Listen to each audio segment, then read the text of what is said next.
Interrupt your regular watching of this holding screen to bring you a brief snippet of a role-playing game. Hello, good evening. It's Wednesday, Warhammer Wednesday, and that means it's time for some Wrath and Glory. We're playing the Bellerophon Index, and joining me this evening are my usual cast of players, who I will skip the introductions of. Suffice to say, you know who they are, and they're all wonderful. And we'll get stuck straight in. Except for that Dan. He's not wonderful. Well, no, that Dan, you can't trust him. Yeah, never talk about that, Dan. He's a bit of a weirdo. Now, last session, we were crossing the desert on a wagon with no name. And we had to stop. Well, we didn't. You did. I'm not with you. You had to stop because between them, Sakaar Rez and Octavian Beep Boop Beep managed to track down a device on the wagon, which looked like it might be emitting some kind of signal. So while they were investigating that, the calm, rational, well-balanced and sensible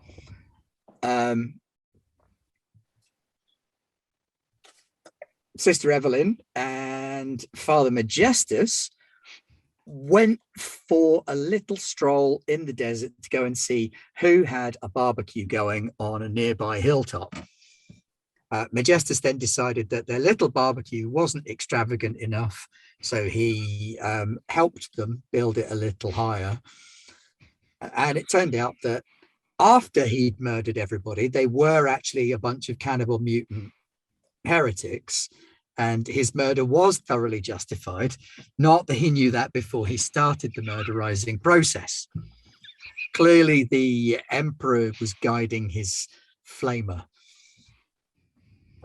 So we then piled back into the wagon after removing the bomb, because Sakaar and Octavian managed to pull that off, and carried on your journey. So another couple of days of travel, and you come across another space between two different hives, because you weren't heading from one hive to another. You were heading from one hive to a place in the wastes between the two. The Skull Bar, which is a bar located in the skull of a giant tyranno beast of some kind. And you see it long before you arrive, this spine of this enormous kaiju-like megafauna jutting up out of the desert, and dotted around the front end of the beast where the skull is, and you can see it quite prominently, bleached by the sun, sitting in near rivers of toxic waste. You can see lots of vehicles, skimmers, flyers, wheeled things, all parked up outside. There appear to be some lights in the eye sockets of this kaiju beast, sort of flashing a message. It says Skull Bar on it, and it's just sort of beeping and flashing, and has these neon colors showing at night that you can really pick up on. Lots of very massive vehicles, the kind of things that look like waste prospectors and scum, and just the kinds of people that live outside of the hives might drive around in. And you pull up on a slight rise above it to decide what you're going to do. There she is, says your guide. Yeah, Sister Evelyn doesn't step into the cab because she can't quite fit with the pauldrons and whatnot. She kind of looks through the window and then looks back at the rest of the group and is like, Father Majestus, perhaps on this occasion you would wait in prayer for a short while. And Mr. Sakaar Rez and Julius Battle can first see if the information is here that we need before we deal with these heretics. You know, I think it's wise. I think that might be a good idea. I'm just saying, Father, that, you know, these fellas, they may fall down in prayer, and we may not get any info out of them unless, you know, maybe I go in with the Inquisitor and maybe Octavian here, because I mean, he may be able to do his, you know, little mechanical voodoo thing when we get in there to find some additional information. No offense to the Imperium or the church, or anything, because clearly, you know, everybody needs the Emperor in their lives. But maybe that's a good Your idea. words are like ants in my clothing. That must be I really will stay. itchy. I will stay and I will pray. That's That's- all you need to know. Thank you, Father. Hey, sister, what's an ant? It's a small, like, insect, which you don't want to find in your clothing. Right, that about sums me up. I think that's a fair assessment, Father. Thank you so much for clarifying my position. And yeah, we'll go take care of this. I will remain on the ridge and look down. At the first sign of trouble, I will engage. But I feel that and she looks at her armor and her lovely robes and goes, I might stand out in this location. You know, sister, I think that's the biggest understatement I heard all day. But yeah, I think that's a fantastic idea. You could always throw a cloak over it and pretend to be a servitor, says Corporal Marius. I will be better served than the ridge where my bolter can do its most work. Yeah, Corporal, I would. There's the auto gun up top if you want that as well. I will stick to the holy bolter. Right, you are, Chief, sister, sir, mom. Still not sure what to call you, lady. Ship. Sister will be fine. Okay, sister. So, Octavian, you up for a little stroll into this here place? Indeed. Oi, kiddo. Rez. Yeah, Corporal. He throws you a pistol of some kind. Literally just tosses it to you. And Sakaar gets out of the way and lets it hit the ground. He's like, all right. You're trying to get me killed here or something? No, you're supposed to catch it. It's a flare gun. You just okay, all right. Stick it out a window or step out the door, fire that thing, and everybody will know to come running. Hey, thanks, Corporal. I appreciate that. You caught me off guard there with the whole throwing guns at me thing, but I understand. Yeah, no, I can see how that might upset. Yeah. Sorry, you get used to it after you've been in the grave diggers for a while. Someone chucks a gun, you catch it and use it to shoot. Yeah. You ever considered a career in the Imperial military? You know, Corporal, I had not considered a career beyond, say, surviving in the Underhive, but things are changing. But from my understanding, it's a good way out. A lot of my friends, Underhivers themselves, made their way out into the grave diggers, worked their way up. Some of them have made it all the way up to the rank of private first class. Wow, that's Corporal, I gotta say, that's pretty impressive. But I've been told by the Inquisitor Select here, Julius Battle, that apparently I belong to the Inquisition now. So I don't know. Fair enough. Yeah. Well, if they decide to put you through any military training, let us know. Oh, will do, Corporal. I appreciate that. Next time I'll catch it even. I promise. Now that I know what's going on. Grave diggers, you'll be all right there. All right. Sorry, I'll let you go. I'll shut up now. So you and Octavian and Julius make your way down the ridge. And as the bar gets bigger, you can see that it is quite literally inside an absolutely massive skull. This skull is easily 3 stories high. The eye sockets in the sides of this thing look to be top floor. One of the eye sockets has got this neon sign in that's flashing skull bar, skull bar, skull bar, skull bar. And there's all these really crappy looking vehicles outside. Every single one of them has seen better days, but these are the kinds of vehicles that cross the wastes. They're tough, they're durable, but they are battered to crap and beyond.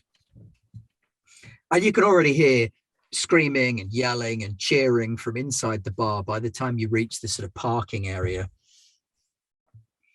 There's a revolting human out front, just sort of shouting at people, inviting them into the skull bar, telling them about all the delights that are on offer, hinting that there are ladies of negotiable affection within, as well as cheap drinks. And he says quality food, but he doesn't specify whether that's good quality or bad.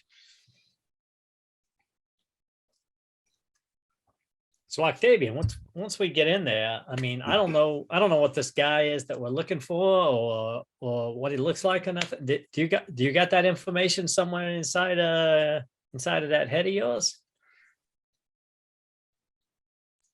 I'm not sure I do. Do I? You know you're looking for a person by the name of Praxis, and you believe him to be a male and a human, but that's about all you've got to go on.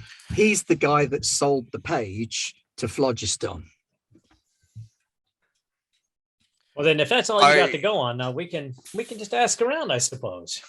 I have insufficient information to generate a pictorial image, but I do have a name and gender. But as you say, that's all we've got to go on.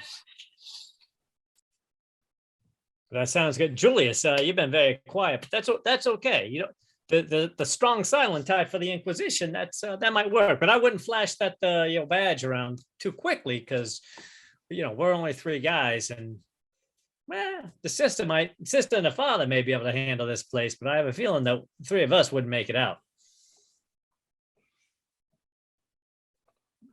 Julius nods and doesn't say very much, but you can tell he's probably planning some kind of speech for later. So you're heading into the bar then. Yes. And you go inside this gigantic mouth. It's like being swallowed, but it's built up inside the skull. So the whole place has got these thick mud walls that are sort of a dirty brown color, massive chunky squares of sandstone that have been stuck in position. Everything inside has been carved with images of monsters and beasts that you might find in the waste, fanciful mythological stuff. There is an imperial flag up behind the bar, but it's quite small and has seen better days. And the main room, as you enter, there are about 24 wooden benches with wooden tables with long wooden benches behind each one, dotted around the room. It's quite cramped. You have to duck and weave to get through places. There are a group of women moving around, carrying trays, putting drinks down in front of people, and a lot of very rough looking patrons inside. For you, Rez, it's a lot like coming home. This is the most at home you've felt since leaving the hive. This place is going to be all right. It means I've done my job. He says, why do I suddenly have the mental image from the Dusk Till Dawn bar?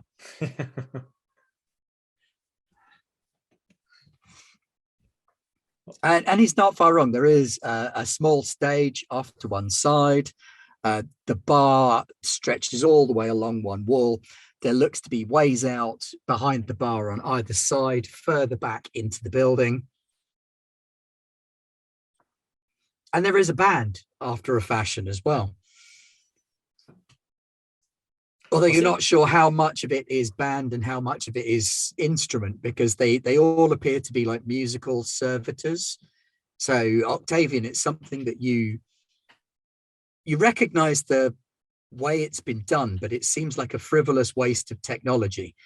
It's like somebody's made a servitor band, so they're part man, part instrument, each of them.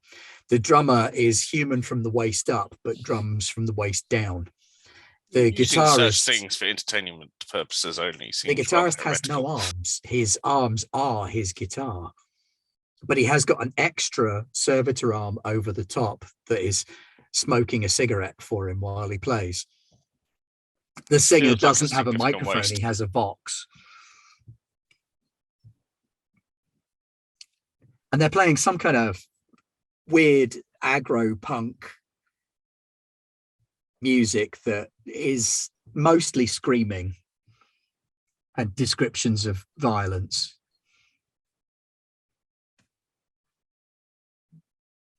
So Sakara would sidle up to the bar and try to get the bartender's attention.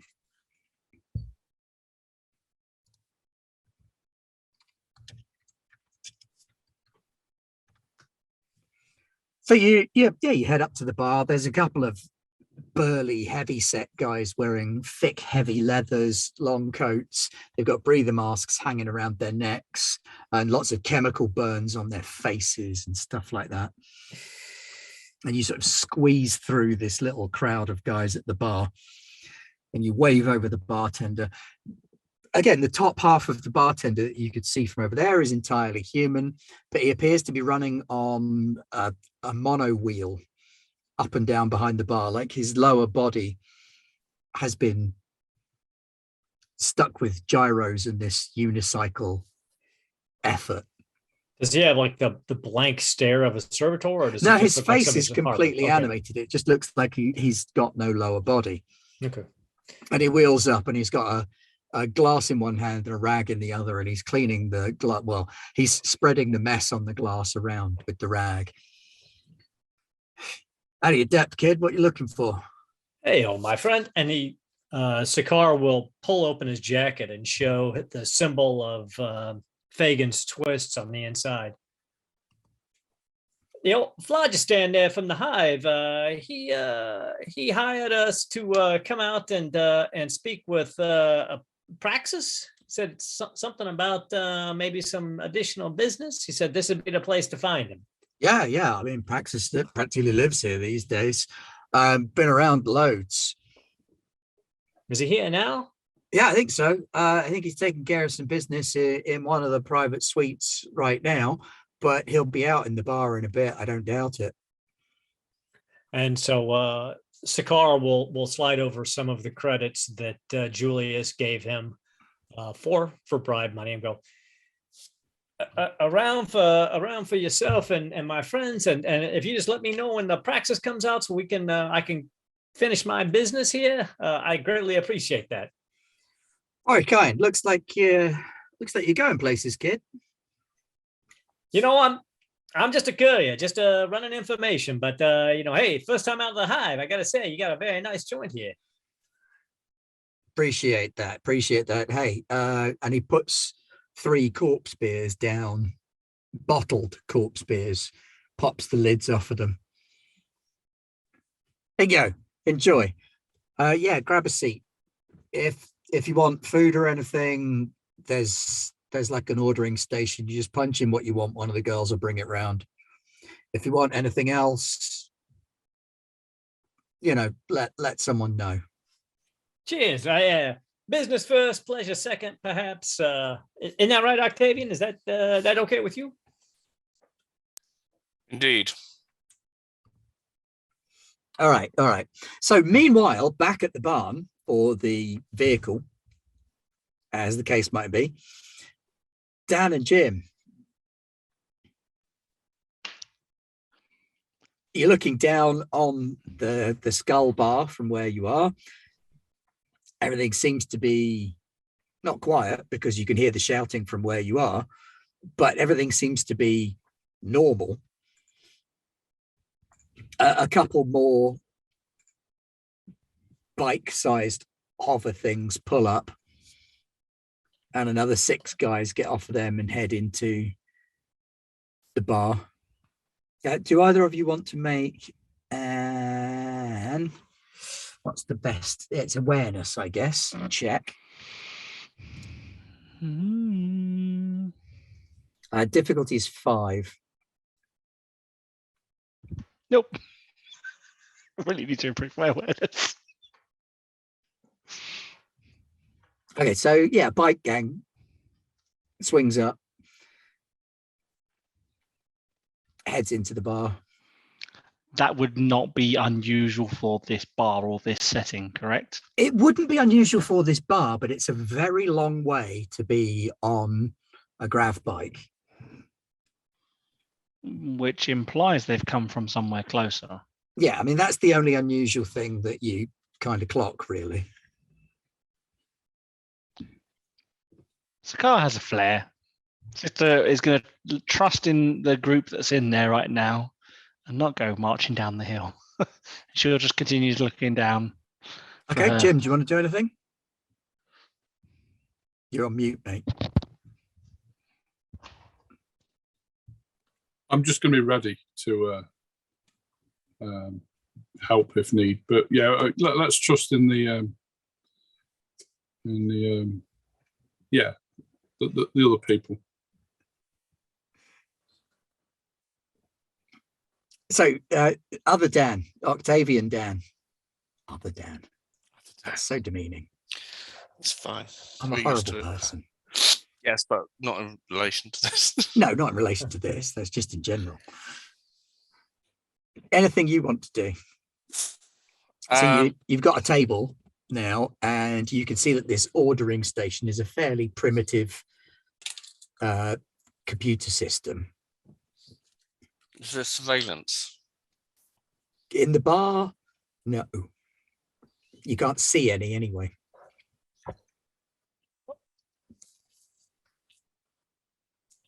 I want to take a closer look at the band and see. Basically, what I'm trying to figure out is if they're just a band of servitors or if they're multi-purpose, as in each of their weapons, each of their instruments is holding some sort of weapon or something. Okay. I would say that would really be an awareness check as well. But you could argue for I suppose Tech. If you want to do tech, it'll be difficulty 7, I think. My awareness is okay because it's off my intelligence. So awareness And my 5 intelligence is or pretty tech high. 7. I'll go for awareness, and Okay. difficulty is 5. Yeah. Let's see if this works this evening. It Heresy. works, That's not a very well. terrible roll. That is a terrible roll. Um, Remember, you've got wrath points if you want to spend 1 to re-roll. yeah, I will spend a wrath point to reroll, please.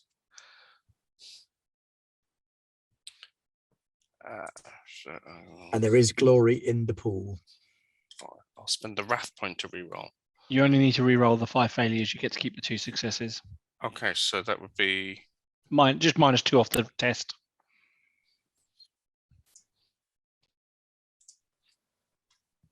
that would be dice pool of 5. And what was the difficulty again? 7.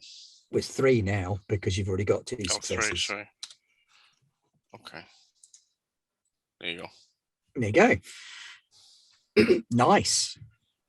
And you add a point of glory. Yes, your original supposition was correct. They are multi-purpose servitors. They are equipped with weaponry as well as musical instruments. So while they do hold musical instruments as their visual effect, each of them has got a number of hinges and rotating sections on the weapons themselves, on the instruments themselves, and there's enough space on all of the instruments for them to double up as weapons of some kind. You couldn't specify exactly what each one carries or uses, but they are definitely all equipped to fight. This is a band that can mix it up with. Do I think they could be hacked remotely? It depends on how much autonomous stuff they've got in them, because they don't appear to be fully servited. They're not slaved to anything. Ah, So they're heavily cyborged, but they're not slaved.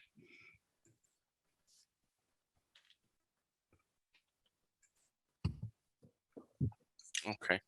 I'm going to start seeing if I can probe their security systems remotely for just in case things kick off in the bar, as they inevitably will when certain religious types come in. I know you're outside, but so that if push comes to shove, we can shut them down or get them fighting on our side. But we'll see. I'm not. What's the word I'm looking for? I'm not trying to do it. I'm seeing if I could do it. Just sort of That makes probing. Probing. So yeah, yeah. that make a tech roll then at difficulty 5 again. And we'll see if you can find any If they're exploits. cyborgs, could I do medical? You'd have to be up and touching them to make it a Medicaid okay. Fair enough. check. With tech, you can try and access any signal-based stuff they've got going on. So if they've got anything that's Wi-Fi, basically. If you want to Medicaid them, you'd have to get up close and personal. There we go. Which you could potentially do, but you'd need to come up with a reason why they would let you. I'll stick with this and Wrath success complication. with a wrath complication. Okay, so yeah, the singer has an open connection, and you're able to piggyback on that signal. It looks like the rest of the band might be not fully slaved, but subordinate to him. So the singer, if given commands via remote, would trigger the rest of the band to act on the same sort of target. You wouldn't necessarily be able to say, all of you do these things. But if you said, it's like a friend or foe engaging system, you can tag things as friend or foe, and then they'll do what they do to foes, whatever that might be. The downside to that is that the feedback that comes back through from him, he's bombarding your system with just awful chaos noise. So you're used to neat, orderly data streams, and this is rough, ugly, badly programmed, jangly. It's So you don't punk. actually mean the actual meaning of chaos in this circumstance? No, not capital C chaos. Not capital C chaos. No, I lower like that. C chaos. Good, you you had me basically worried. you've got a punk band in your head when you're used to being an IT specialist. Fair enough. Cool. So Sakar, you've got your beer, you're in a bar, you see all these people, you see this another group of leather-clad folks come sort of muscling their way in. Make an awareness check. And Dan, you can make a Medicaid check at 5. What's the difficulty number? 3 for the awareness. Medicaid check at 5. Success. Cool. Also success wrath complication. Okay, so you both notice that there's something a bit wrong with these guys' skin when they come in. The tone on the skin suggests that they've got some kind of skin condition. It's not a natural human skin tone. It looks like they've been exposed to an overabundance of copper or strontium or some kind of industrial pollutant that has turned their skin this sort of lavendery color. They don't look quite right, but they're very insular and they stick very close together. Where do they head? They come into the bar, they go up to the bar, get some drinks and come and sit down. One of them then gets up and heads back out to through one of the doors behind the bar, the one at the far end near the stage.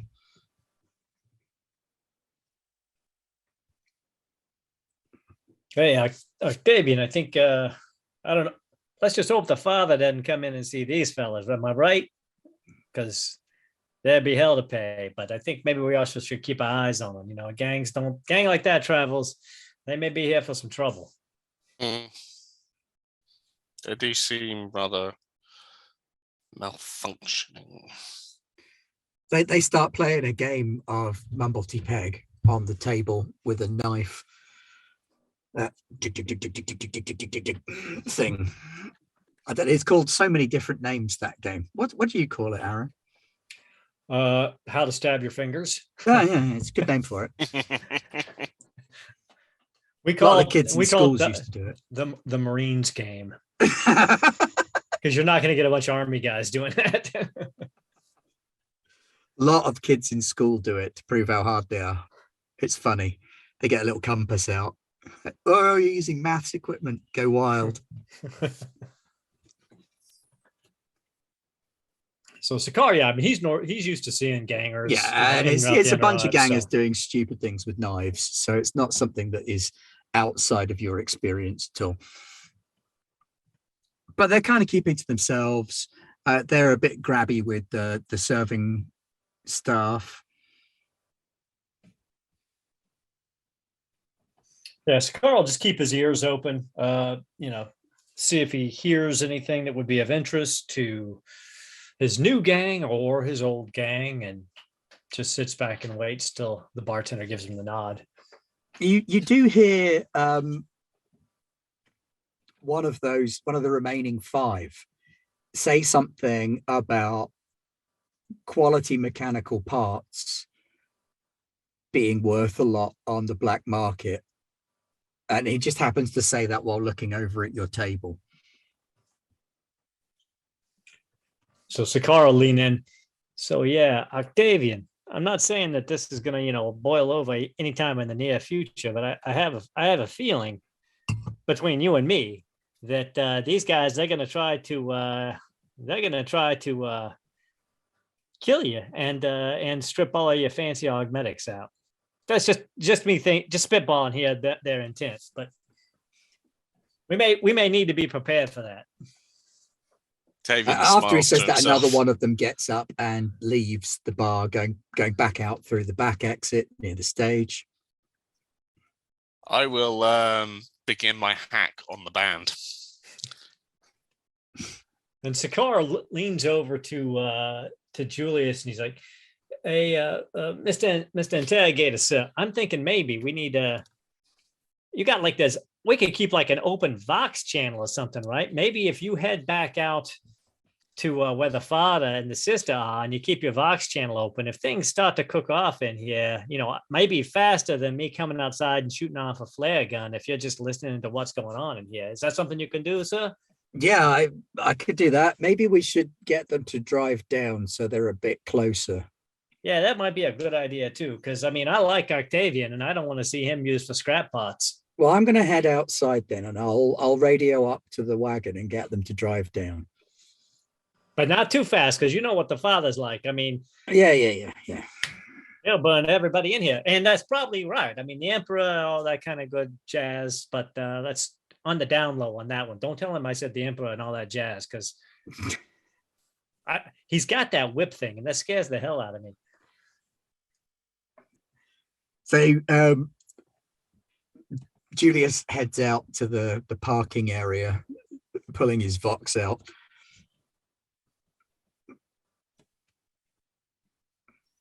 And then the band suddenly changes tack. And they go from playing this sort of thrashy, clashy noise production stuff to playing something that's much slower, much more chilled out, the sort of thing that you might expect to hear at a disreputable bar where people take their clothes off for money. And as they start to play, 3 dancers come out on the stage and start doing exactly that. They start gyrating in front of the patrons. The patrons love it. They're just lapping it up, hooting and howling, banging drinks on the table. Another one of the bike gang guys heads off and disappears backstage. Dan and Jim, you get voxed by Julius Battle. What does he tell us to do? Can you tell the corporal to bring the wagon down so you're a bit closer? Looks like things might be about to kick off. Rez thinks there's going to be a fight. Understood. Corporal? Right you are, Chief. Sister, Mom? Sister. You can call me sister. It's Yes, quite Mom, all right. Sister, Mom. Will do. And he drives down into the parking area. And I remain in the cab bit at the back where I can't be seen because, again, Like the truck probably looks like a bit messy and a bit mucky. Probably Oh, doesn't it will look do out of by place. now. Yeah, it's been out in the But- desert for nearly But 2 a sister weeks. in alabaster armor, Gonna shining. stand out. So yeah, so she's staying in the back where she can't be seen, but ready to jump out the back door. And as she's joined the father in his prayer, trying to keep him calm, essentially. I'm gonna light my flame up a little bit, and I'm gonna start burning my left arm at the bottom of it.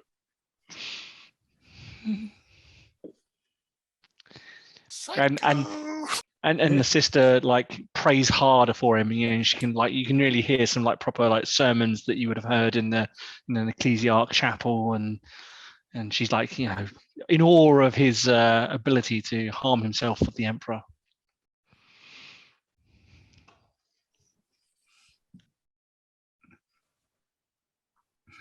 So,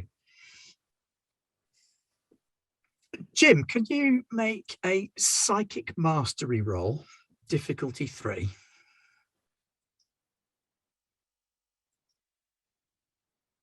Oh, Nice. look at that. Hey, Diesel Shaw's raiding with a party of 4. Woot woot. Hi, Diesel Shaw. Jim. Yep. As you lay flame to your arm for the first time, it brings clarity of purpose and meaning to your thoughts. And you find yourself transported to that space outside of space and time, where the Emperor in his glory reveals himself through the beacon of the Astronomicron across the warp unto you. And you get a sense that somewhere outside of the vehicle, but not in the bar, there is a witch. You sense briefly, just you touch on the thoughts of something unholy and alien somewhere in this parking area. Holy Sister, the Emperor has just spoken to me. We have a witch in our proximity. And at that, she lip curls. Suffer not the witch. I'm gonna bite on the burnt flesh, so it hurts more. Okay, well, it hurts. And then what do the two of you want to do? We're going witch hunting. There's a Yep. witch in the car park. What are you going to do? I'm going to get out the van and say, "Here, witchy, witchy, witchy, witchy woo."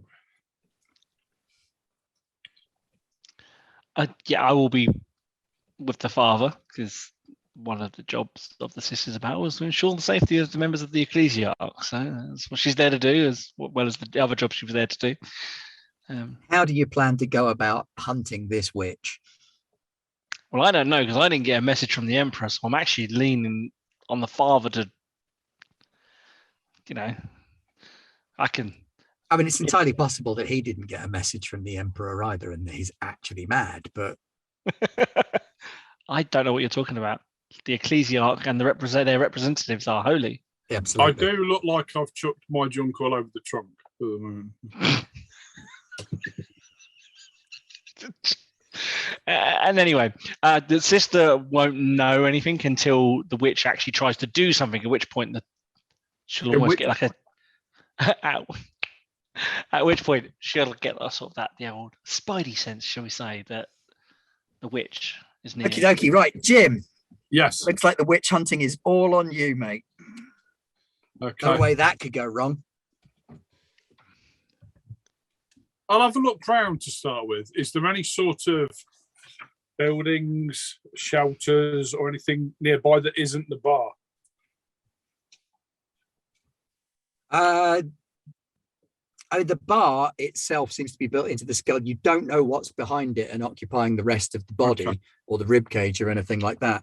But you're pretty sure that whatever it was that you detected, it's probably out front here, Okay. where all these vehicles are. So it's very somewhere broomstick. in amongst the vehicles. Okay. I shall have a wander over.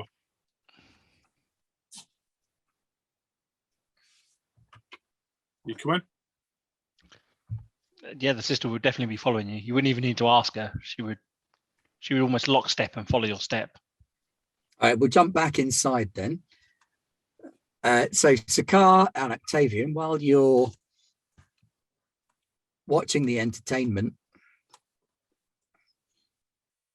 you notice that another one of those gangers gets up and wanders out the same way the others are. There's now only 3 of them left.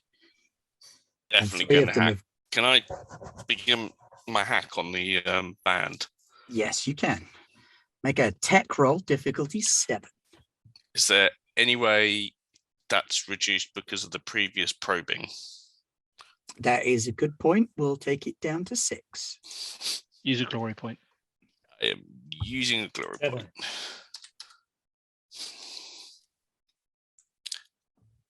Ka-chung. Nice. Look at that. Job's good. I can't change the glory points because the game is paused. It's okay because he shifted 1 Oh. anyway, so it doesn't change. Right. So with that, you managed to get access to their friend and foe target designation system. And you also get a better idea of the weapons. They're not equipped with clean weapons. These guys aren't going to be like delicately firing auto guns or anything. There's big slicey claws. There's fire damage.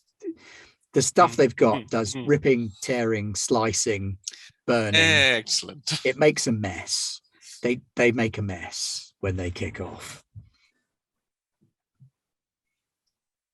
And you also notice with your excess success that the serving girls have also got a kind of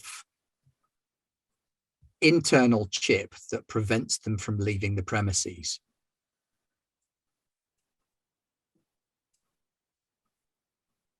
You're muted. They're slave chipped. They're not slave chipped as in every single action is controlled, but you get the feeling that if they were to try and leave the premises, something bad would happen. Is it like a mini explosive or a neural shock or something? Something like that, yeah. Can I deactivate them? Not without getting access to the central terminal that controls them, or individually going Alright. into each one and That's a- surgicling them. That's a problem for later, and Yeah. I'm not actually too concerned about that at the moment. I'm more concerned about the upcoming inevitable ambush. So Sakar seeing all this going on, he'd saunter back up to the bar. And he'd like to make a cunning check to feel out the bartender to find out who this gang is, what their relationship is to the bar, and what their modus operandi is, so to speak. Yeah, sure. Go ahead. He was actually about to call you, so that's just going to be a difficulty 3 because Cool. he's as you walk up to the bar, he's literally pointing over to your table, putting another couple of bottles on a tray for one of the servers. You're like, so yeah, I saw that you were about to call me over. Hey, I also noticed that gang coming in. I don't recognize the colors. What's the story with them? I got a wrath critical and 7 Yowza, successes. look at that. So he says, yeah, these guys, they've been coming by a couple of times recently. Not regulars, but they're getting that way. Way I understand it, they're from Reglis, Hive Reglis. And they're like a gang, and they control the station, the hypertrain station that runs into Reglis.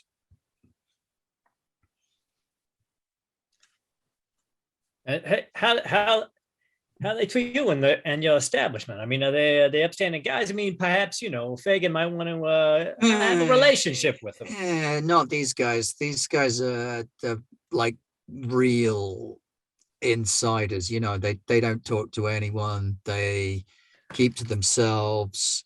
They got a bit of a recruitment thing going on.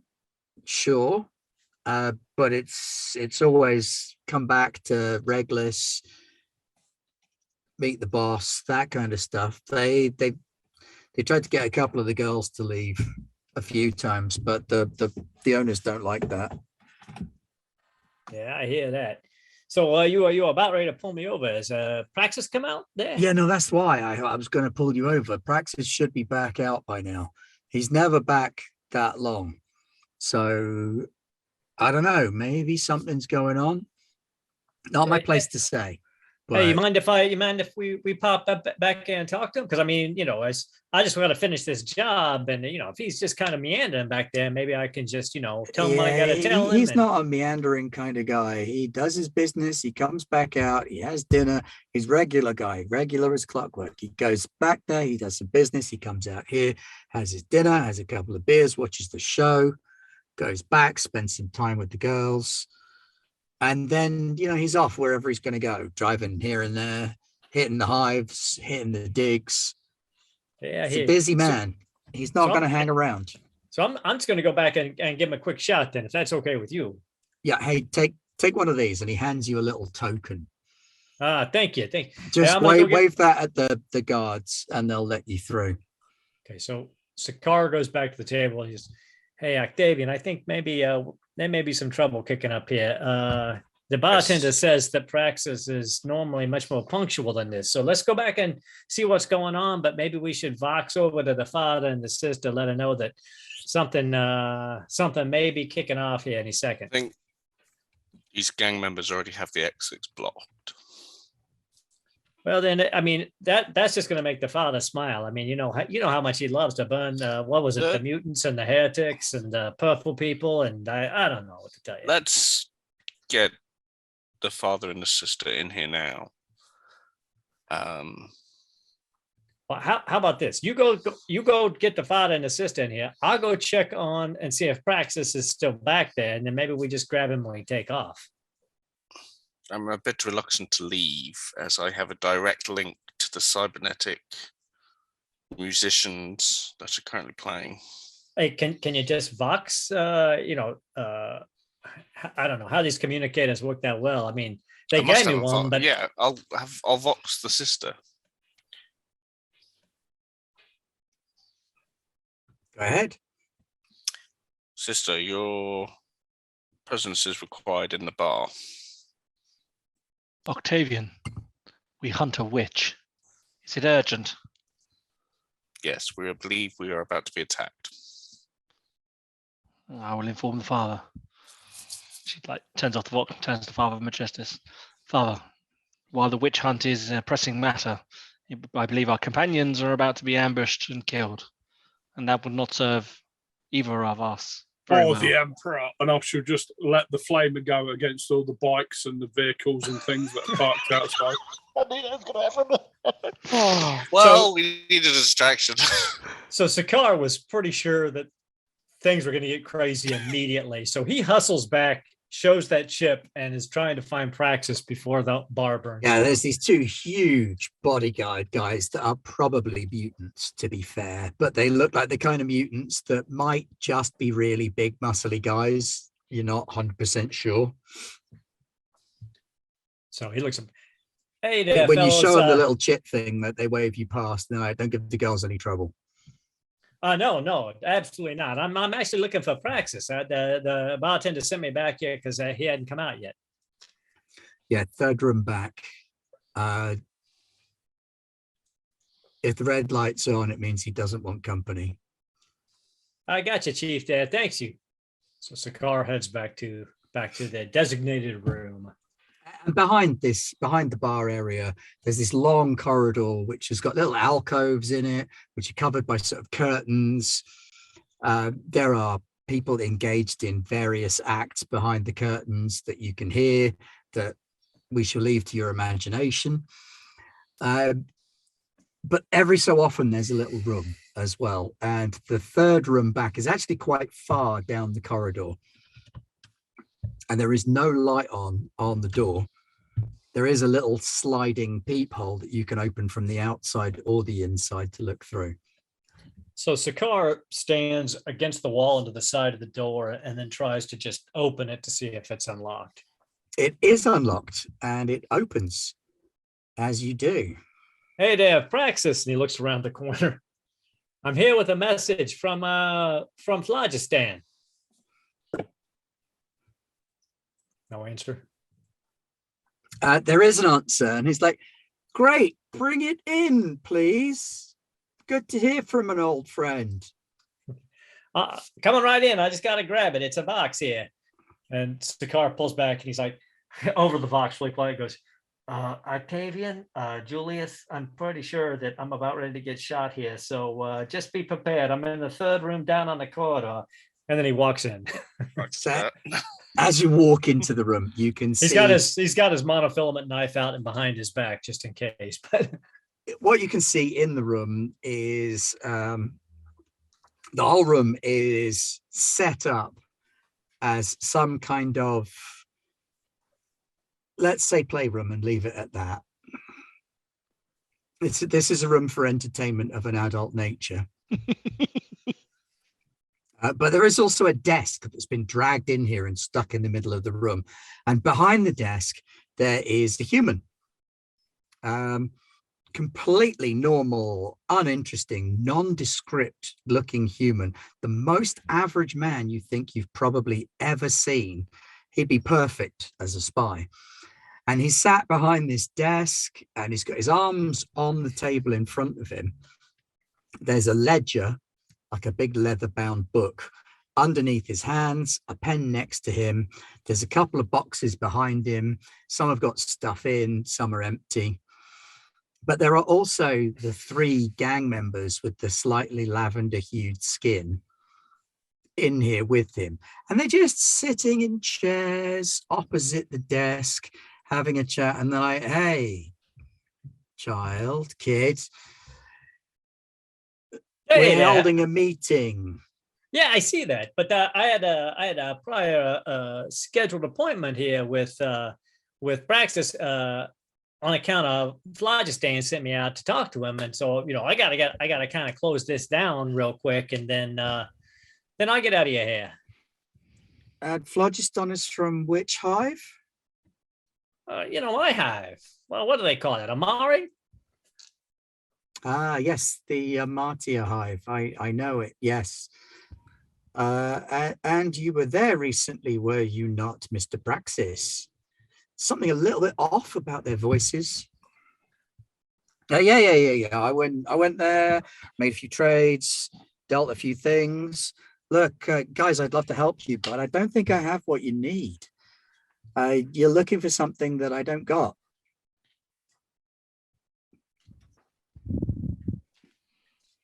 Okay, and then we'll jump back to Dan and Jim, who are outside. Bunch of vehicles go up in flames. The homunculus-like man who was outside trying to draw people in starts, "What are you doing? What are you doing? This is not the way we do things here." And he grabs a fire extinguisher from by the door and runs over to the cars and starts trying to put them out. I assume that the Father Magistus is probably just going to cook him. I'm gonna, the flame will head towards. So you walk the flamer down on this guy. He's like, "Ah," and he's backpedaling frantically to get away from the flamer and throws himself behind a battered truck, like big wheel thing. So your flames like paint down the side of it. But this parking area is really widely spread out. So you can't cover the entire area. It's not like a tightly knit car park. It's really spread out. There's loads of vehicles all over, and they're all quite big. But you've definitely bikes I'm aiming for. The bike gang who went in there. Yeah. Oh, you've That's torched those good and proper because they're all parked near each other. Yeah, they're all getting burnt. That's the distraction. That's to get them back out the bar so the other 2 are safe. See how I'll look after you. Sister's going to then suggest to the father that we make our way inside, as we've made our presence felt now. We will not need to, sister. The Emperor has shown me the way. Well, Simon, he keeps trying to log in and keeps getting dropped off by the system by the looks of things. He's here and around and trying to log in. Don't be fooled by that placid looking face in the image there. The Oh sis- Lord, he coming. the sister sort of makes her way to the door, like, so she's keeping sort of an eye on the father, putting an eye inside the business as well now. And again, just trying to work out what she needs to do in this situation, because the father's currently just burning vehicles with reckless abandon. Yes, yes, in the he name of is. the emperor, and that's all important. But we were also given a very specific task. Oh look, here he is. Is he going to make it? Hey, right. Let me kick trade farmer. I am going to start shouting burn, burn, burn, and cackling. Burn! There we go. Hopefully, the screen will now readjust itself appropriately.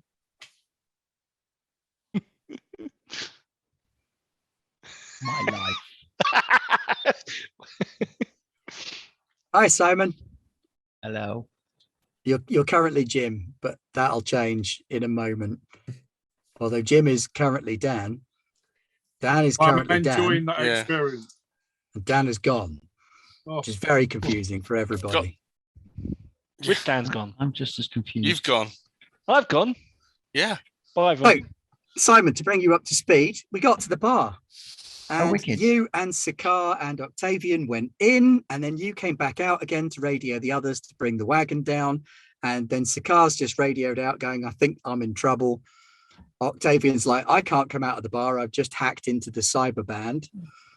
Father Majestus has just set fire to a bunch of hover bikes in the car park. Wicked. And Sister Evelyn is talking about a witch. Oh, There's a witch nearby. Also, the emperor says. Let me just see if I can get Pete to poke at stuff. I need to borrow one of you guys in the week to help me spend my experience points because I need to know where the table is and everything. So I've spent none yet. You must be sitting on a pretty amount right now. Like 100. Pretty close to it. Yeah, I think we hit 100. Yeah, 100. Yeah, I think. Yes, yeah, you did. Yep. So- yep. Where were we? Right, Sakar, you're in this room with these heavy-set gang-looking guys and Praxis, it would seem. And Praxis is trying to intimate something to you through looks and head tilts. So if you could make a cunning roll to try and pick up on what he's sending your way. I'll do my best here. And can I use a point of glory since we got a bunch of it? There is no shortage of them. 10 successes, Holy cats. but I did get a wrath You complication. did. Yeah, he's definitely trying to tell you something. It looks like he's trying to tell you that he doesn't want to be here and that these guys aren't having a friendly meeting with him. However, they get the impression that he's sending you that message. And one of them just pushes the door shut behind you. So while this is going on, so Sakar sees this interplay. He's been around the gang world long enough. So he reaches, he's got his other hand in his pocket and he's holding that silver ball in his hand. And he tries to make him fast again.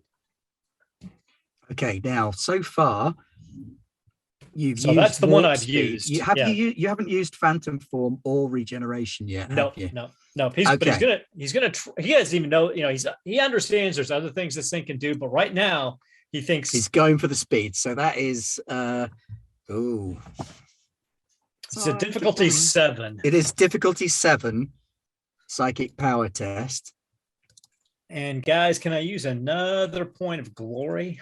'Cause he's Absolutely. gonna need it for psychic powers because he hasn't got there yet. Yep, this is going to be rough. 9 successes Wow. with a possible shift back to the glory because I have been pumping up my willpower quite a bit because I'm going to be a witch. So that means I get to take 2 actions, and my defense goes up by 1. So as soon as that guy closes the door, Sakar will try to stab him in the throat. Now, I believe you can also reduce the amount of shock or increase your defense bonus with the extra successes there as well. Oh, that's right. Hold on, let me pull that. Let me see that. Warp speed. Yes, you can indeed suffer 1 less shock for sustaining it or gain a +1 bonus to defense. I'll take the additional +1 to defense. Sure. I don't mind the shock. But yeah, so he will. So he'll strike out at this guy, and then hopefully, since he once again his mind just kind of shifts, and he's moving so fast, and everyone's moving so slow. That he's going to try to stab this guy, and then stab one of the other guys. Just that juddering step and stab a second person. Okay, go for it. Okay, let's see here. Combat mono knife. Can't remember. Does it actually roll off the weapon? Yeah, it does. And what's the difficulty number? Defense is 2, resilience is 6. Okay, so difficulty is 2. And I'm going to use, once again, I'm going to use a point of glory if that's okay, since I shifted the 1.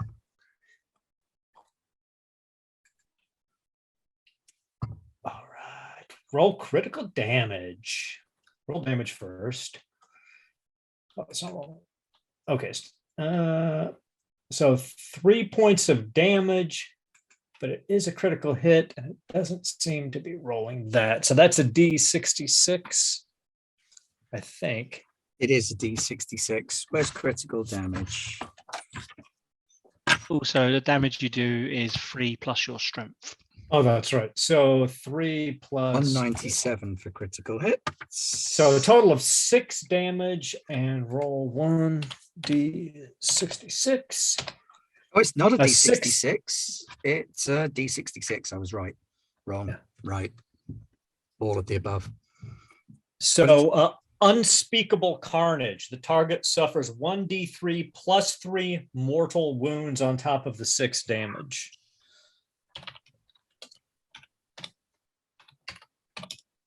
So 4 mortal wounds, 6 damage.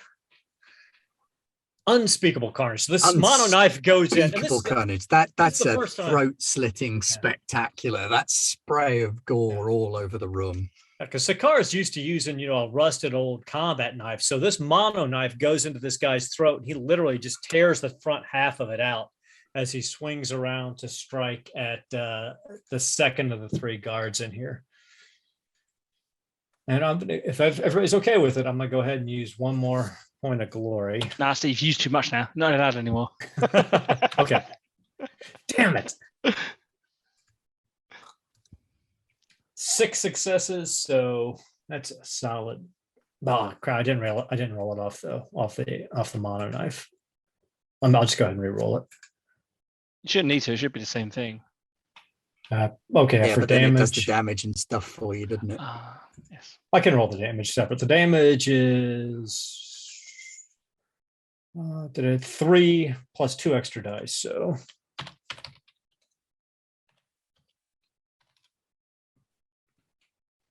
I did roll. Okay. So 6 damage again to the second guy.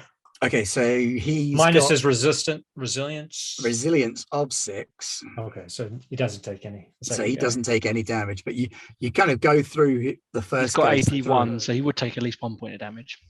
Okay. And, AP 1 reduces his resilience by 1. and kind of poke That's it right. into the next guy. So let me switch over to them. The third one, the one that you haven't attacked, just grabs a big duffel bag and cheeses it out of the room, flings the door back open and runs straight off down the corridor in the direction you don't know what there is.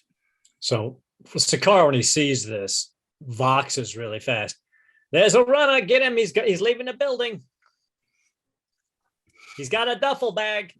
There, Meanwhile, Father. outside in the car park where we have Sister Evelyn and Father Majestus and currently Julius Battle, because he went out to radio them a little while ago.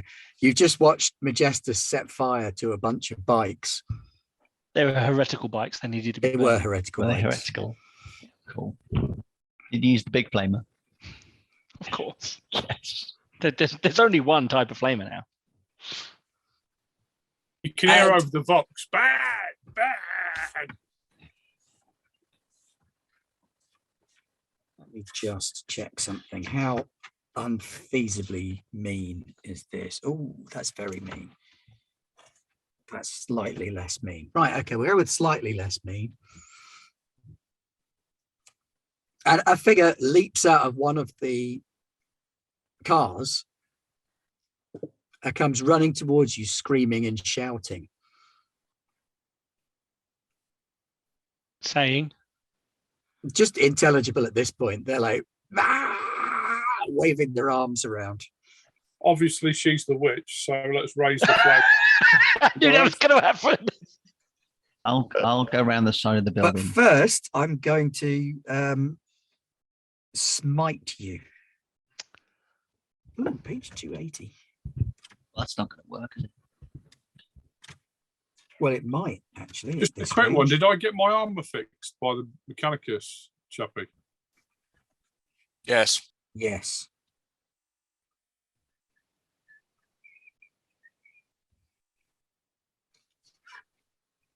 Well, that's no good because those all say you have to have chaos powers. Smite is actually on page 272. Oh, that Every psyker has access to Yep. smite. Target's defense is the target number. Yep, there we Psychic. go. Okay, so we're going to smite you. That And she's hurts. going to smite Jim because Jim's the one setting things on fire. Do you want to roll it or do you want me to just ruin your day now? Go ahead and ruin my day. Okay, I'm going to spend 2 faith points. So one to activate Shield of Faith as a Yep. reflex action when someone tries to do a psychic power. I can ignore it. I can then spend an extra faith point to grant it the same bonus to all Imperium keywords within 15 plus double my rank in meters. So there's no psychic powers. So suffer not the witch. So do And the she psychic powers still kick off and then get nullified, or do they just refuse to activate? It just says ignore. That one's right. So as a reflex action, saying it, including perils of warp. So it includes the perils of warp. So if you perils, it doesn't matter until the end of the round. You may spend an additional so ignore psychic powers or the effect. Okay, so they still kick off, but they don't affect you or Me Jim. or anyone, any Imperium keywords, which is what these two are. That means Sakar's just become really slow. I think he's more than No, he's 15 meters away. inside and out of range. So it's 15 plus double rank in meters. So we're ranked, you rank we're ranked one. we're ranked 3. yeah, You're so ranked- that's 21 you are ranked meters. Yeah, so anyone within 21 meters, basically, that's Imperium will not be affected by. It's literally the three of you. Yes. And yeah, so this woman comes running towards you and starts hurling bolts of energy in your direction from her bare hands, screaming and shouting. She's going to regret that decision, I sense. A little bit of blood trickles down Sister's nose because obviously it requires a great amount of will to activate the Shield of Faith and hold back the power of the Psycho when you're not actually a Psycho yourself. So she's got a little bit of a bloody nose, but doesn't matter. Yeah, so she does that right in front of you. Hold on, Jim, you found the witch. I think I know what's going to happen next. So we pass back to your go. And Dan, I guess you're probably going first. And that is whoever we get to choose. So Oh, you get to I choose. would feel bad for jumping ahead of Jim burning a witch. Fair. Jim, what do you want to do? He We're wants to going to sit down and have a discuss cup of things tea. rationally. Oh, yeah. I mean, there's two choices really. Dan goes first, and I try and calm myself down, or just carry on burning the witch with Dan in the way. We go first and burn the witch. So let's go first and burn the witch. Okay.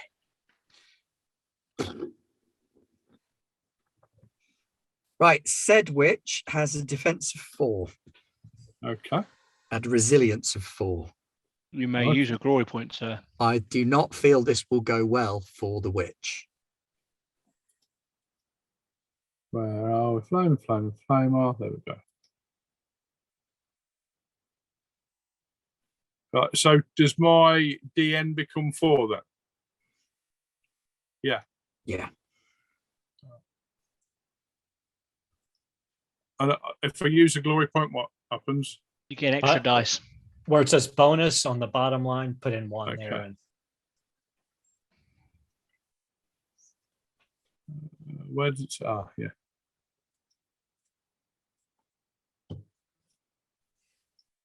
Right. Okay.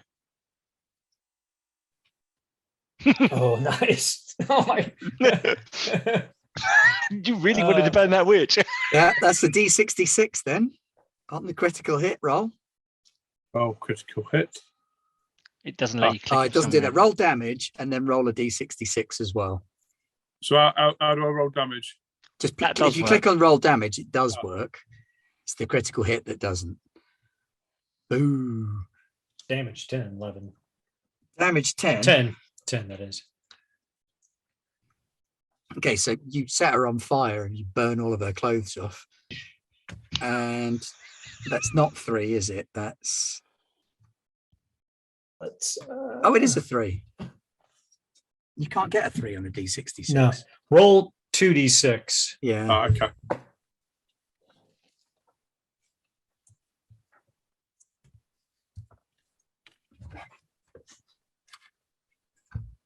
And that Is 6 and a 2d6 2. 62. is oh, 62. That's going to be horrendous. Also Unspeakable carnage.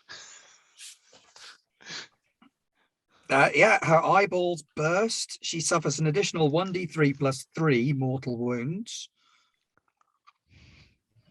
So that's another 1d3. Jim. Okay.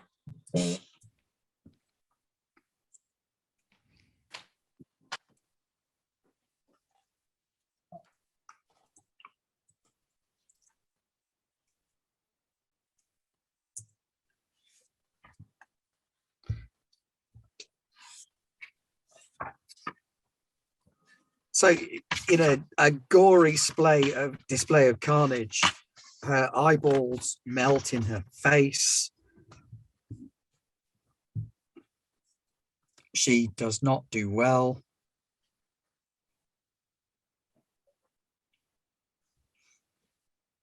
How much damage is that total that you've done then? Damage 12. 10. It was Done 10. 12. It's 15, 5 of which are mortal wounds. So her resilience of 4 will reduce the 10 to 6, 6. and then she'll suffer 5 mortal wounds. So it's 11 damage in total she suffers. Okay, so she's got no wounds left. She burned. She burned. Fortunately, that wasn't the cult Magus. That was just a rogue psyker working for the cult.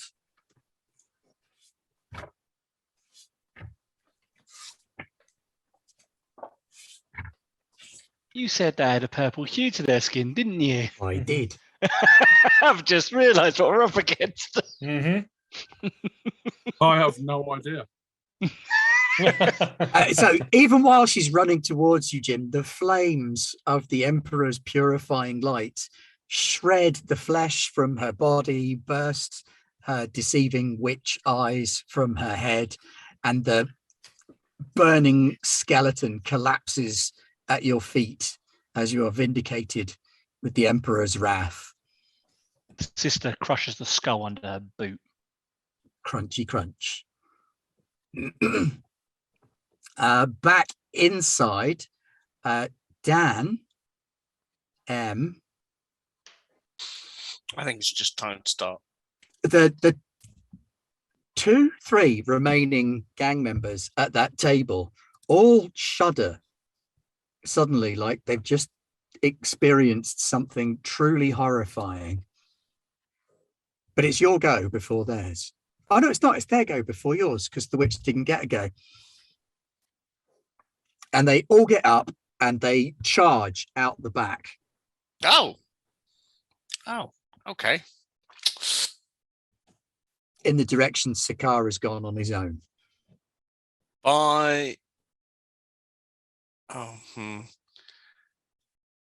In which case I will activate the cyborgs to go after them. So you activate the cyborgs, and Mm. the band, which are playing this sort of strippery music at this point, just kind of shake and shudder a little bit, and then start unfolding a little bit. And they're unfolding like blades from their arms.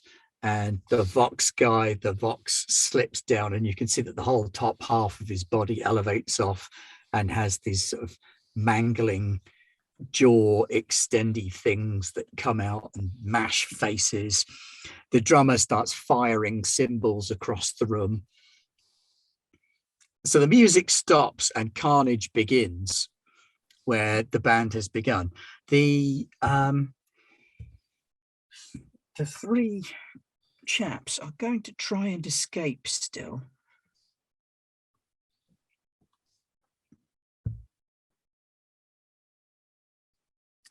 So they are rolling.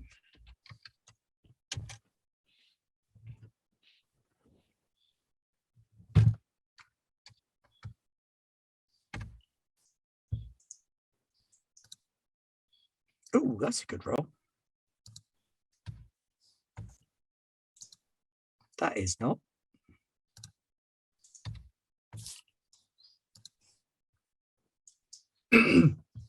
So one of them makes it to the door and gets out. The other two start getting hit by shrapnel and damaging fire from the band.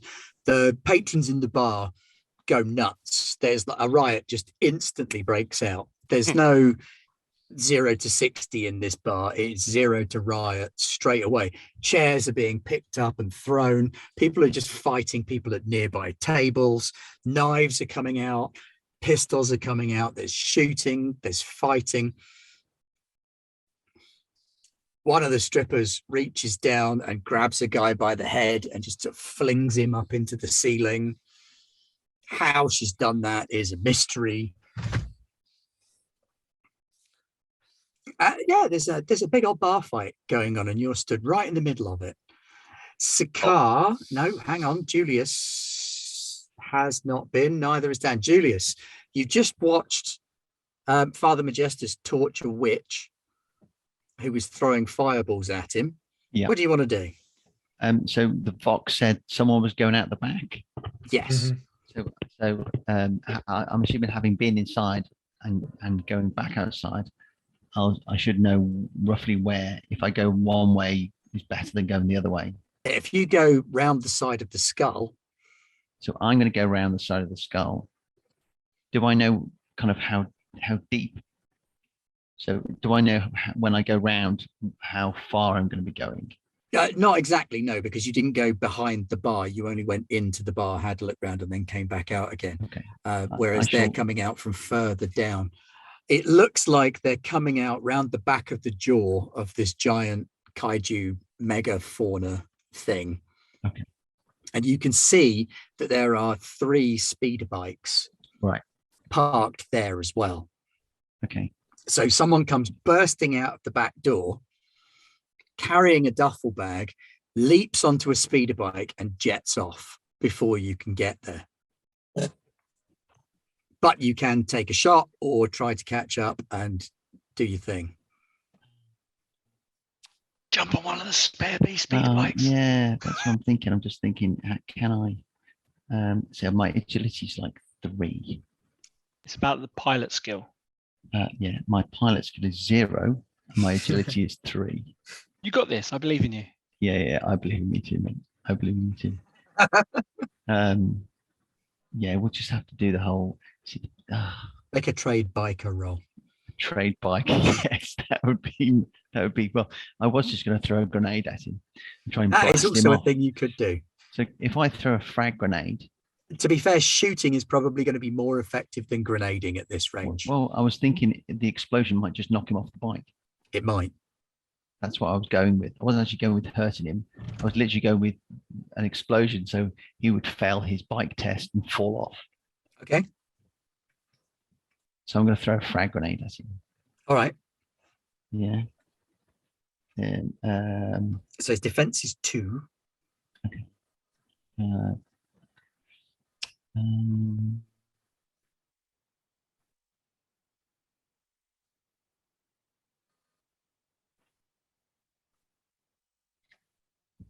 I don't know what happened. Did anything happen? Did I roll anything? Yes, you got 3 successes. So roll your damage. Roll damage. Damage 12. He's got 6 resilience. So 6 of that passes through. Would the bike give him any sort of like native? I was defense? really just trying to knock him off the bike. You That's haven't really- knocked him off the bike. He's hunched down low over the bike. It looks like he's horribly injured, but he is clinging on for dear life and has passed out of grenade range. Meanwhile, who hasn't been? Everybody's been. So we jump back to the. Oh, Dan P's not been. Go on, Dan. To be honest, I'm not entirely sure what Sister would do here because, I mean, she's stamped on a skull and the priest is probably still burning, and I guess Julius has just run off in front of her, so she would probably follow Julius around the corner. Okay. Given that we're attempting to stop somebody from escaping, she's not Yeah. entirely sure. She'll go around the corner, and would the biker still be in long range of her bolt gun? Long range, yes. Cool, fantastic. That's all she needs to know. So she will, with 1 action, she will activate Divine Guidance. So Acts of Faith, she asks for the Emperor's guidance on her bullets and sees that they make their mark. And then she will roll to shoot at this lovely, lovely gentleman trying to escape from us. Bonus, bonus, bonus. Dice pool. Bonus 6. Okay. What did you say his defense was? His defense is 2. Okay, I'm going to shift all of that extra to damage because there's a lot of extra successes there. And then I shall roll my damage, which does another 2 damage. So I was already calculate that for me. So it's 12 damage plus, what's that? 11 minus 2. So it's plus another 9 damage there. So yeah, he's just taken like 21 points of damage, I think. You literally explode the bike from I under mean, him. it's a bolt gun. It's a rocket propelled bullet. So Yeah, it's a mini rocket, isn't it? yes. It's what Justin Hammer would call the ex-wife. You literally explode the bike under him and he comes off in sections. And each section sort of spirals to rest on the corrupted sands. And she turns to Julius. I believe that's what you were trying to achieve.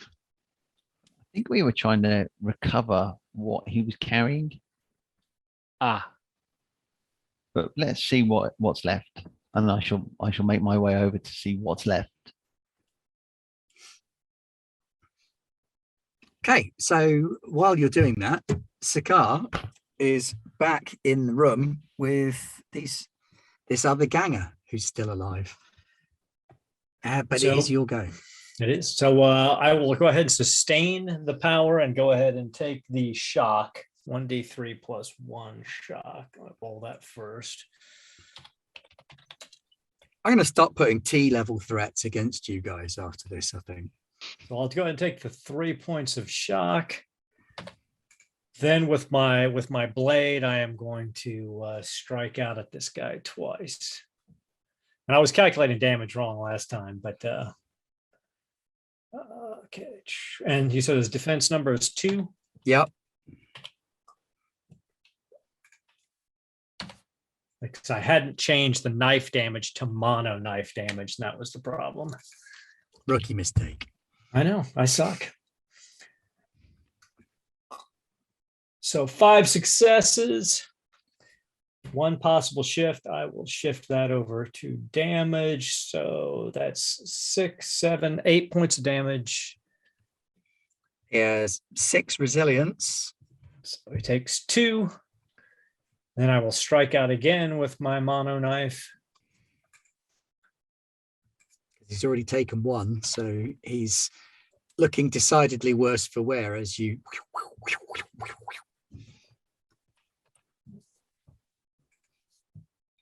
Got a critical complication, but did hit. And so he takes 7 points of damage. Well, let's find out what the. Oh no, that's not a critical; it's a complication. Complication. Yep. So he ruptures in a spray of gore as you open him up right up the front, but you are liberally coated in his blood as it sprays all over you from cutting this guy up. The father's gonna love this look, but it's disgusting. Hey there, Praxis, are you okay? And Praxis is kind of sat there behind his desk like, what was that?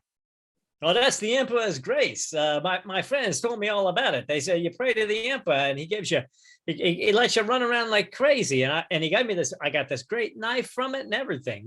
They're swell folks. You're gonna love Okay, it. whoa. So you're like Vindicare or something. I didn't do nothing. I'm just a No. trader. Yeah, no, we're here. I'm here to talk to you because Phlogiston sent me out here saying that you're the man to talk to about the pages from some old book that you That sold book? him.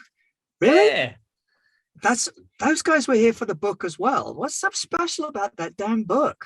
I don't know, but to be honest with you, don't tell nobody that you like read it. If you read it, don't tell nobody that because you seem like a nice guy, and I don't want to see you get burned Look, up. I'll be but- honest with you, kid. I've only seen a few pages from it.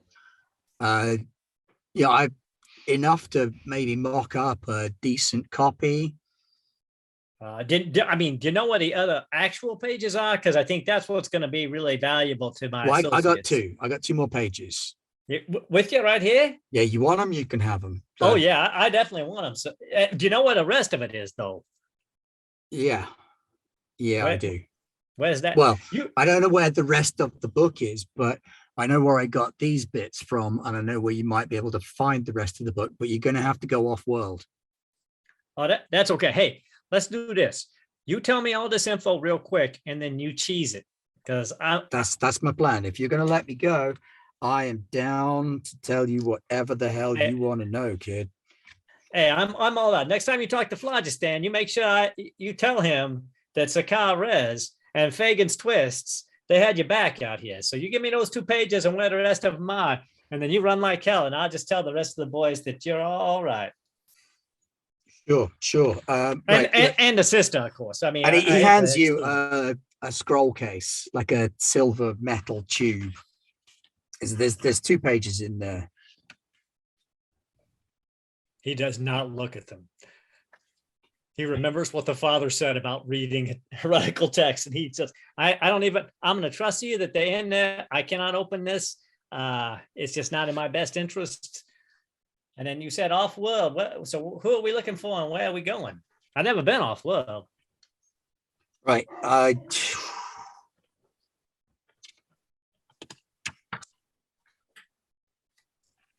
There's a Hulk. All right. Space Hulk. I don't know what that is, but okay, I'm sure others will. It's a ship, mass of ships, couple of ships, and it's dead. There's nothing there. And I know this guy, and he'd been up there, and he came back with a couple of these pages, and he asked me to value them. I guess maybe the rest of it is either on that or with this guy. And Yeah, he who didn't this- tell me his name.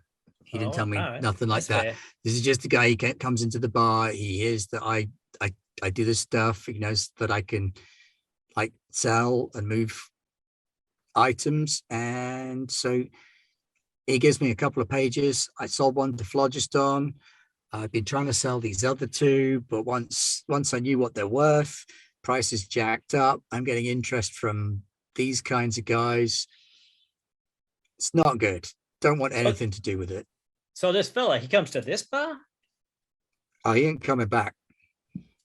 So where do you think he might have gone to then? Well, And he can you said- give me a description? He said if I got in touch with him, if I could sell them, if I could move them and they were worth it. But I could get in touch with him on Reglis, but these guys have just come from Reglis, these purple dudes, and I don't trust them. They say they own the train station on Reglis. This guy, he's got a contact. You got to go to level 703 on Reglis.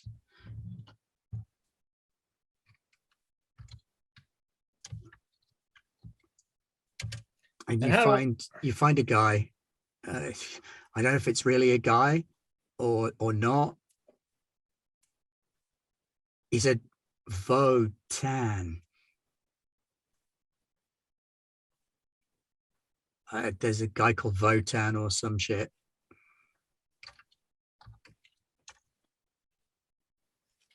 Did he give you any way of contacting him, or you know, any kind of passwords, anything? You know, I don't want to spook this fella.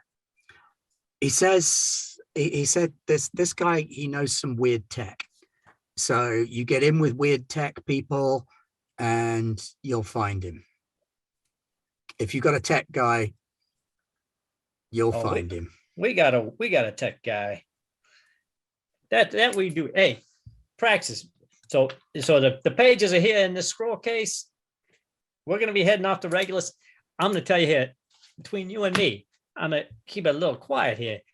The Inquisition is all over this, and I'm just saying, you know what the Inquisition is like. So if I was you, I would change my name and maybe get to a hive where you're not normally known too much, and disappear for, I don't know, a decade or so. Hey, I'm thinking a pilgrimage might be in order right about now. I'm going off world. Thanks, kid. I owe you one. We ever meet again, tell me what you need. I've got it. You're all right, Praxis. I get the hell out of here, bud. And he does. He cheeses it out the back door. Meanwhile, outside, Dan P and Simon, you guys head over to the wreckage of the speeder bike. There's the wreckage of a speeder bike. There's a couple of limbs. And there's this duffel bag. Look at the duffel bag. Inside the duffel bag, there is a massive leather-bound book. Okay. Does it look from the outside to be vaguely chaotic in any way? No, not chaotic, but it looks like it's just absolutely riddled with all kinds of scientific information.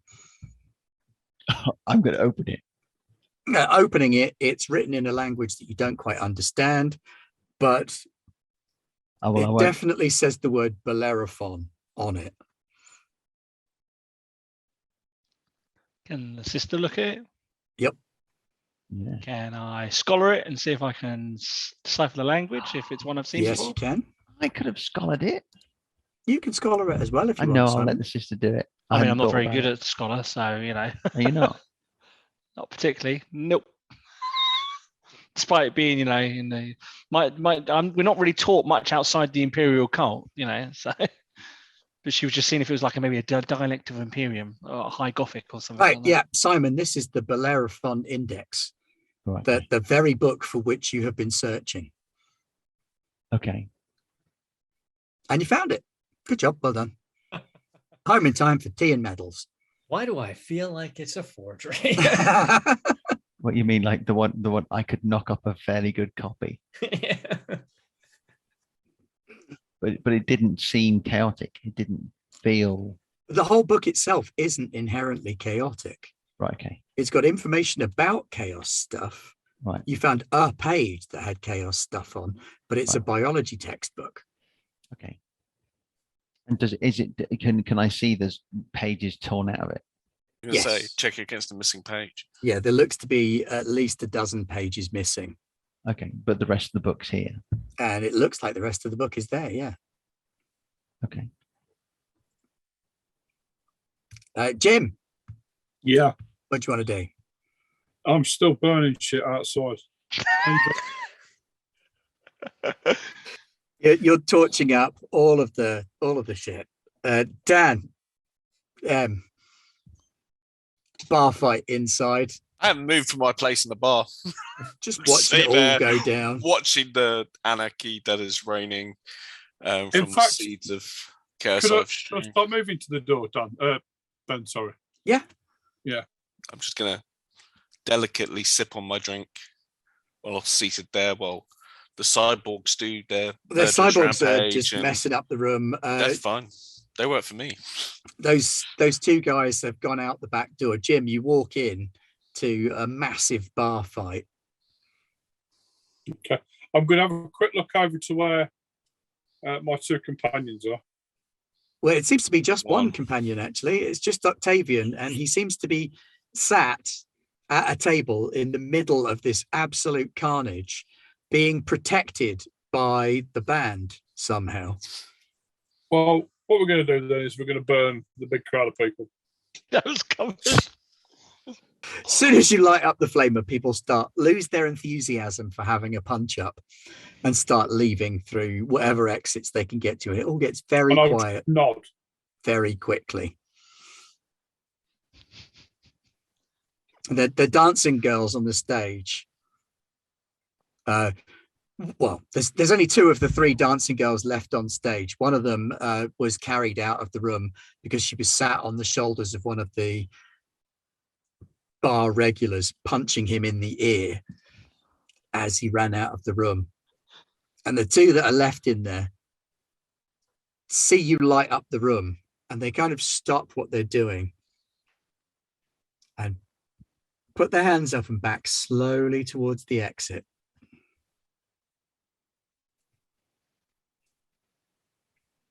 Octavian, what do you want to do with the band? And have you marked Jim as friend or foe? Oh, as well, tempting, but no, he is a, I would say ally. I'm not sure I'd classify him as a friend. Surely this should be a roll to see if you even thought about that. I will, you know, if Target rich the environment. chaos has subsided, I will return them back to their band mode so that they can start playing music. But while I'm at it, I might reprogram it slightly to play better music. Okay. Like maybe something classical. Or yeah. So they switched to full mariachi mode. Excellent. Ding, ding, ding, ding, ding, ding, ding, ding, ding. Brilliant. And it's just you and a beer and a flamer wielding priest in the bar, and the barman kind of looks around and shrugs. You should probably find out what happened to Raz. At that point, he'd be walking back into the bar room, probably. I'll toast him. I'll toast him with my beer. Yeah, so Rez walks back into the room, and the whole front of his body is completely drenched in blood. It looks like he's been liberally sprayed all down the front of his body with blood. Does he look like a corn worshipper? No. No. We wouldn't know what that was. Does he come out going blood for the blood god? Hey, Does the father. landlord have any obvious mutations? No, he just doesn't have a lower body. He's got a unicycle instead. Oh, that's right. I thought it was floating. No. It's he's on like a little gyroscopically stabilized unicycle body. Okay. Hey, So father. Rez walks in. Father, the Emperor protects. He protected me again. I took care of a couple of gangers in the Emperor's name, as you told me to do, and I used my knife. And I really, you can You tell. have the I gave it Emperor's to him. blessing. He spoke to me. He pointed out a witch, and I purged her with the flame. You know, that doesn't surprise me at all, Father. But hey, if the Inquisitor Select here, Mr. Battle, is around, I got 2 more pages of the book, and I know where we can get the rest of it. Ah, that is good news. I imagine at So which then- point So then maybe, Father, you could put in a good word for me with the Inquisitor Select, Mr. Battle there, because you know I'd really like to go off world with you guys when you go. At which point, Simon and Dan both enter the bar as well. Simon, you got the Bellerophon Index, the whole damn thing. Is it quite big? Is it? It's massive. Is it? Yeah, I'll carry this duffel bag over my shoulder because I might as well just keep it in the duffel bag. It's like 10 inches thick Okay. and nearly 2 feet wide and 3 feet high. Okay. Hey there, Mr. Battle there, sir. I got Yeah. 2 more pages of your book, and I found the guy who was forging the other one, the older books. And he told me where the rest of the books may be on some kind of floating space hulk. I don't know what that is, but he also said there's another guy over in the Hive Regulus that may be able to put us on the right path. Hive Regulus. That's where the Inquisitor. That We wasn't need to where the see. Inquisitor was. No, she was from Oh, she was. Gilead Primus. Oh, okay. But here's the scroll case with the pages. I did not look at it, Father. I did not open that case. That's probably good. You might get toasted. for Well, that yeah, kind of thing. I can't read either. So I mean, that's Yeah. that's one of the drawbacks. Or maybe it's a blessing. I don't know. Maybe that's shall maybe the get- Emperor's plan, right? I shall open the duffel bag, get the book out, open it to some pages that are all missing, Yeah. open the scroll case, roll it out, and see where they go in the book. Yeah, I mean, whoever the pages. Oh, right. Hang on. Let's make another scholar roll here then. But we're going to go for a scholar at difficulty 7 now, Simon. All right, so I need to believe use- in you. Can I glory it? You can You glory can it. have a glory point. Okay, so go dice pool. Oh, so difficulty is 7. Yeah. So base is 7. And dice pool 7, and then you have 1. And then to roll it. And then I need to use a point of whatever it is, because you Wrath. get 2, don't you? Yeah. Yeah. To reroll all my failed ones, which is 4. 1, 2, 3, 4. So I do 4. No. Yeah, you can just roll roll. 4d6. We can open it up and see Yeah. what you I'm roll. trying to remember what I type.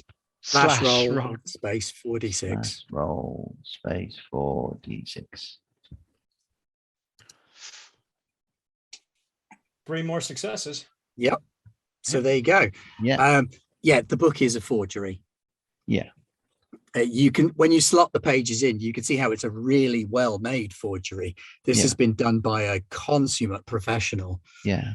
But the science doesn't match up. It's not good science. This book is designed to look the part, but it isn't a work of genius. Right. Okay. The pages, however, they are fascinating. One of them is about Kroot biology, Right. Okay. and another one is about terraforming. So there's nothing heretical on either of these other 2 pages. Okay. Wicked. So there, Mr. Battle, sir. So I did good, right? So like, if you're gonna go You off did. world, you taking me with you? You with You- me? Yeah, definitely, man. You did really good. Oh, thank you. Hey, I got a little messy back there. I'm gonna be kind of sticky in the vehicle. Is that okay? It's not my vehicle. Yeah, that's fine. Unless you want to ride on top. There's a whole turret. It's quite a big beast we had, wasn't it? So Okay, now I know Aaron's got to go to a meeting in a minute, so I'm going to wrap it up there. Thank you very much for joining us this evening. It looks like we may not have a game on tomorrow. We might.